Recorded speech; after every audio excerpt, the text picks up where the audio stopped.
Agora vocês foram longe demais, hein? Vamos lá. Vídeo na tela. A fraude do café brasileiro. Olha aí o que vocês vão falar do meu querido café, hein? Vou até tomar um cafezinho aqui.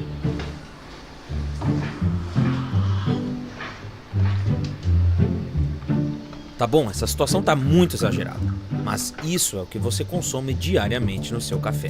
A verdade é que a regulação brasileira permite a presença de impurezas como cascas de madeira, areia, fragmentos de insetos e pelos de rato no café e em outros alimentos que consumimos diariamente.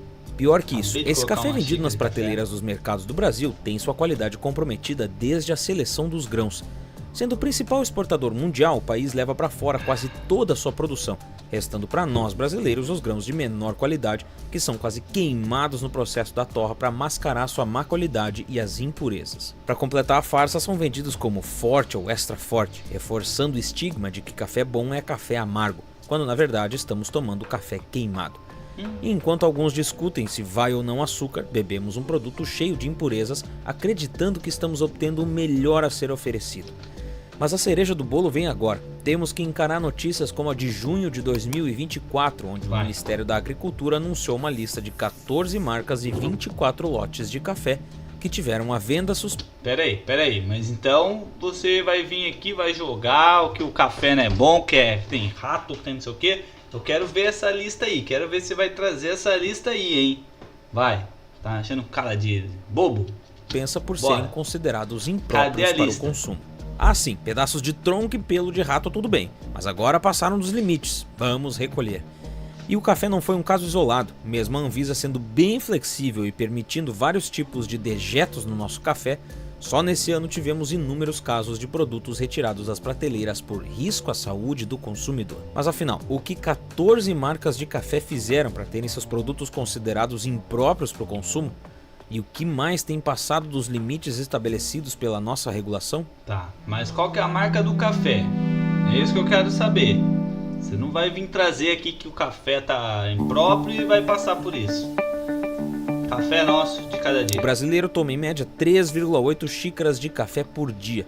Mas só no estado do Mato Grosso essa média é de 7,1. Quantas xícaras dessa aqui você toma?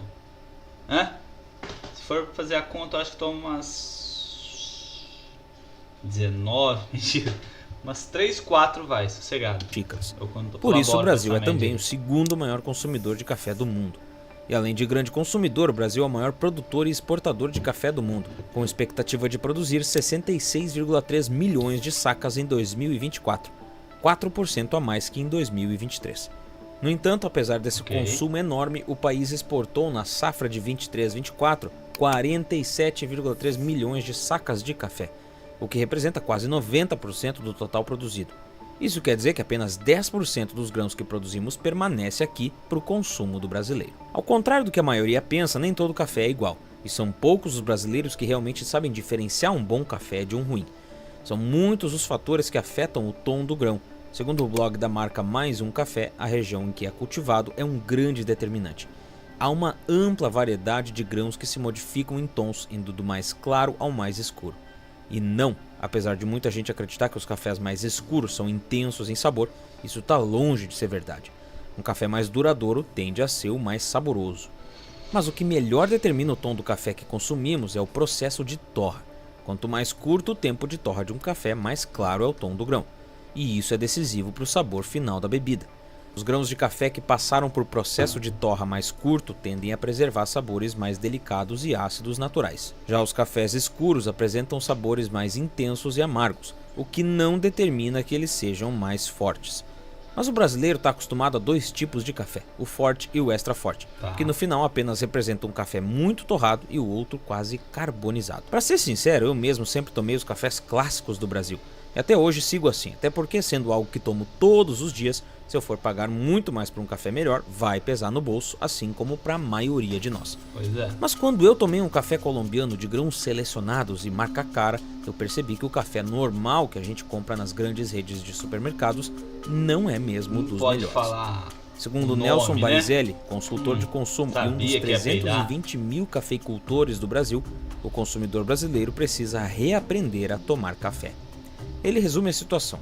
Por razões econômicas, a qualidade do café comumente vendido, com exceções, deixa muito a desejar.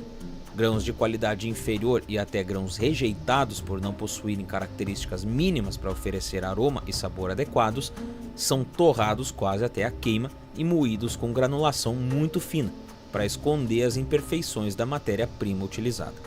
A torra excessiva aliada à moagem deram ao consumidor a percepção de que o café brasileiro é um café forte. Na verdade, ele é amargo queimado. O especialista Então tá. Marcelo Já que Pierossi... você ficou de balela, de picuinha, de não sei o que, eu vou trazer aqui as marcas, tá? Não sabia que você não ia me falar, que eu vou falar. Não tem essa de doideira não. Gosto de café? Gosto. Mas eu vou trazer aqui pra vocês porque eu sempre trago a verdade. Eu não fico em cima do muro não me venha com papagaiada. Em junho de 2024, o Ministério da Agricultura e Pecuária divulgou 14 marcas de café torrado impróprio para o consumo. As marcas e lotes são... Vambora! Primeiro, Café do Norte, lotes 1, 11 e 2. Café do Povo, lote 003. Sultão, lote 125. Aladim, lote 120. Mila, lotes 545 e 177. Quitada, lote 05824. Serrano, lote 27 de fevereiro de 2024. E Lago Bom, lote 08. Então, esses foram os cafés que foram proibidos. E é lógico, o lote, tá? Então, quando a gente fala assim, Café do Norte, lote 1, 11 e 02, não significa que todos foram pro buraco, beleza? Então é isso, essas foram as marcas. Eu sabia que você não ia falar quais são as marcas, eu quero o nome aqui. E engenheiro agrícola alerta que o café consumido no Brasil oferece apenas 35% do paladar, aroma e propriedades de um café de qualidade. E isso sempre foi o nosso padrão, inclusive com a concordância das agências que regulam a qualidade dos produtos que consumimos. Só que em junho de 2024, o Ministério da Agricultura e Pecuária divulgou uma lista com 14 marcas de café vendidos no Brasil, considerados por eles como impróprios para o consumo. As marcas apresentavam em sua composição matérias estranhas, impurezas e elementos acima dos limites permitidos pela Anvisa. O alerta veio depois da Operação Valoriza, que fiscalizou 168 amostras de café de todo o país. Segundo a agência ITA e uma imagem enviada pela pasta Itatiaia, é possível ver as impurezas e matérias estranhas em uma das amostras analisadas, como casca de café, pau, milho e coco de açaí, por exemplo. Um dos lotes de café apresentava em sua composição a presença de 1,83% de cascas e paus, 7,9% de milho e 0,29% de areias, pedras e torrões. Apesar de serem itens liberados pelo órgão de fiscalização, essas 14 marcas apresentaram índices acima do permitido. A Agência Nacional de Vigilância Sanitária do Brasil, desde 2014, possui um conjunto de leis denominado RDC 14, que determina quanta impureza é aceita nos alimentos sem que isso cause problemas de saúde para o consumidor. O café torrado, por exemplo, tem permissão de conter 60 fragmentos de inseto para cada 25 gramas de café, 1% de impurezas como cascas e paus e 1,5% de areia. Seguindo essa lógica, no Brasil, quando você compra um saco de 500 gramas de café, 5 gramas podem ser de cascas de madeira, e isso de forma totalmente liberada pelo órgão regulador. Mas pior que pagar por um café cheio de impurezas é saber que as marcas ainda abusam da lei e vendem produtos que ultrapassam o limite permitido. No Brasil, a não ser que pague por um café especial ou gourmet, você apenas tem que aceitar que consumirá um café com cascas, paus e outros detritos. A RDC 14 regulamenta, além do café, outros alimentos como molhos de tomate, chás e especiarias, e os limites variam na quantidade e no nível de impureza permitida. Além de areia, cascas e paus, são permitidos insetos, fragmentos de roedores, excremento de animais e fungos. E essas especiarias estão presentes em muitos outros produtos que você consome diariamente. Pois é, produtos com especiarias. Conhecida principalmente pela venda de molhos de tomate, conservas vegetais e maionese, a Fugini recebeu em março de 2023 a suspensão da fabricação, comercialização, e distribuição de todos os alimentos da marca em estoque na sua fábrica em Monte Alto. Isso aconteceu após a inspeção sanitária conjunta entre a Anvisa e o Centro de Vigilância Sanitária de São Paulo e do município de Monte Alto. A investigação revelou que as instalações da empresa apresentavam sérios problemas relacionados às boas práticas de fabricação. Entre os principais estavam condições inadequadas de higiene, falhas no controle de qualidade e na segurança das matérias-primas, ausência de medidas eficazes para o controle de pragas e deficiências na rastreabilidade dos produtos. Foram recolhidos lotes de maionese produzida pela empresa na fábrica Monte Alto, em São Paulo, no período de 20 de dezembro de 2022 a 21 de março de 2023, com vencimento em janeiro, fevereiro ou março de 2024, ao ser identificado o uso de corante vencido na fabricação do produto. Além disso, a empresa passou por investigação no Rio Grande do Sul por conta de possível contaminação nos molhos de tomates produzidos na mesma fábrica. A medida sanitária contra a empresa de alimentos só foi revogada 3 meses após a suspensão, depois que foram realizadas reformas na fábrica de Monte Alto e também de ter sido realizado adequações nos procedimentos seguindo as determinações da vigilância sanitária. Outra marca querida pelos brasileiros que também teve seus produtos suspensos foi a IP. Em maio de 2024, a Anvisa suspendeu a comercialização, distribuição e uso de determinados lotes do detergente.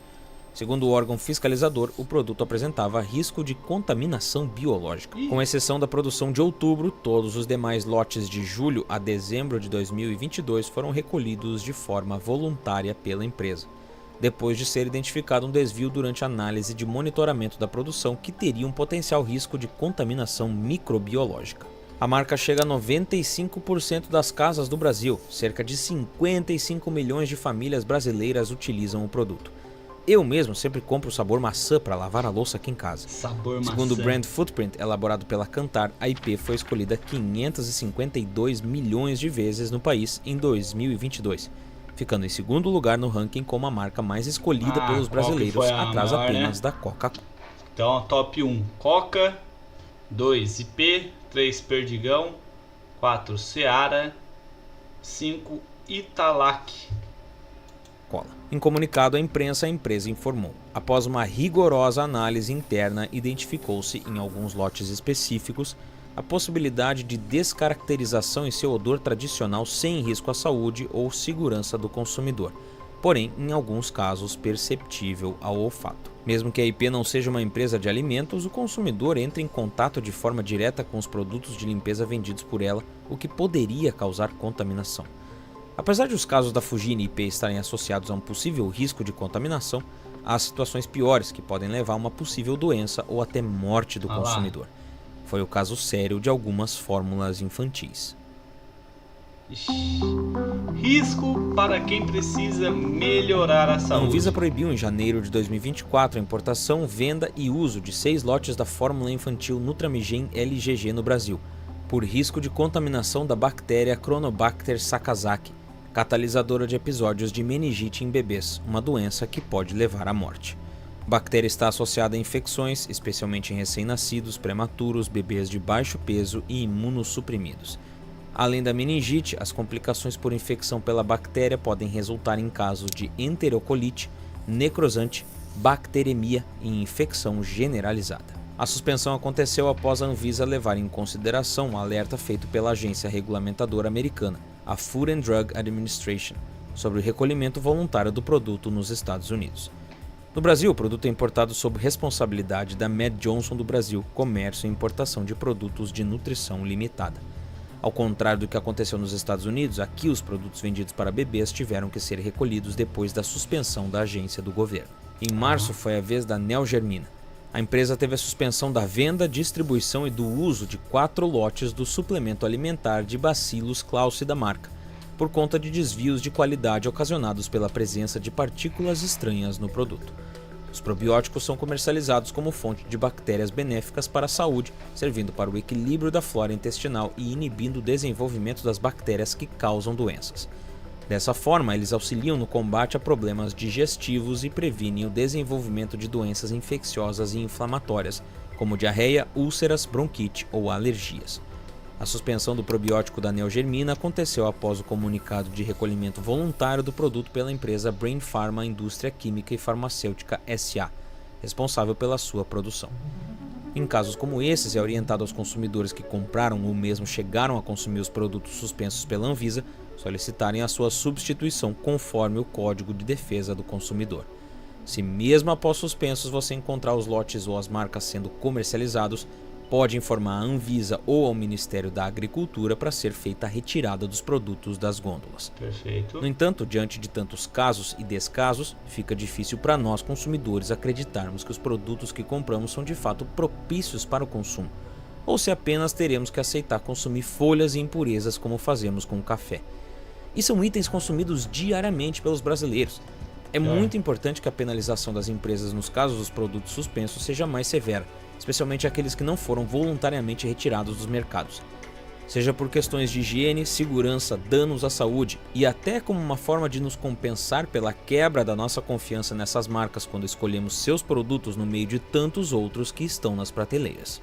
E você concorda comigo? E o que acha do nosso café aqui do Brasil? Sim, senhor. Comenta aqui abaixo e não esquece de me dizer o que achou desse vídeo. O café aqui do Brasil, pra ser sincero, cara, o café no Brasil é aquilo que você falou. Depende. Tem algumas marcas que são boas, outras que são podres. Não dá pra generalizar, porém a gente encontra muito conteúdo aí, muito alimento com ingredientes não necessariamente bons. Controle mais ruim. Tomando um cafezinho quentinho, sem açúcar, mas com um toque de pelo de rato enquanto assisto mais um vídeo maravilhoso do canal. Não basta o brasileiro ter que comer gordura hidrogenada no lugar do chocolate, ainda tem que beber carvão no lugar de café. Quem falou carvão? Que país maravilhoso, o Snow Fox. Isso aqui é fake news, hein? Ninguém falou carvão no vídeo aí não. O que é mais batizado, café brasileiro ou a gasolina? Tem uma rua no meu bairro que tem 3 pés de café. Eu colho e faço tudo o processo. Comprei um moedor. O cheiro, o sabor é divino. O trabalho que dá é gratificante. Plantei algumas sementes. Em 1 ou 2 anos espero estar colhendo. E quando saio pelas ruas vou plantando sementes e em todo o meu bairro. Colho pitanga, limão, etc. Fica a dica, plantem. Ó, Heloísa, que isso, hein? Aí sim, vamos lá ver um relato aqui então do Arthur. Nossa, o último, hein, que o cara escreveu uma bíblia aqui. Eu estou estudando no Canadá, olha aí, hein? Desde setembro e não sabia onde ficava a cafeteria mais próxima do local que estou ficando. Logo precisava comprar um café no mercado para suprir minha demanda de estudos. Abre parênteses aí, quem está na faculdade sabe como é. Como eu não tinha equipamento nenhum para fazer um café de qualidade, eu não tive escolha e peguei um Nescafé comum idêntico ao que a gente tem no Brasil. Porém, quando eu preparei a primeira vez, eu notei uma coisa que me deixou surpreso. O café não é amargo.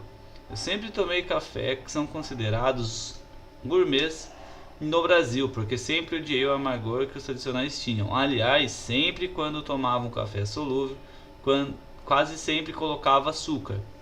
Aqui, por outro lado, eu não sinto falta nenhuma dele. Não só o café mais simples que eu tomo aqui no Canadá consegue ser do mesmo nível que o café gourmet no Brasil.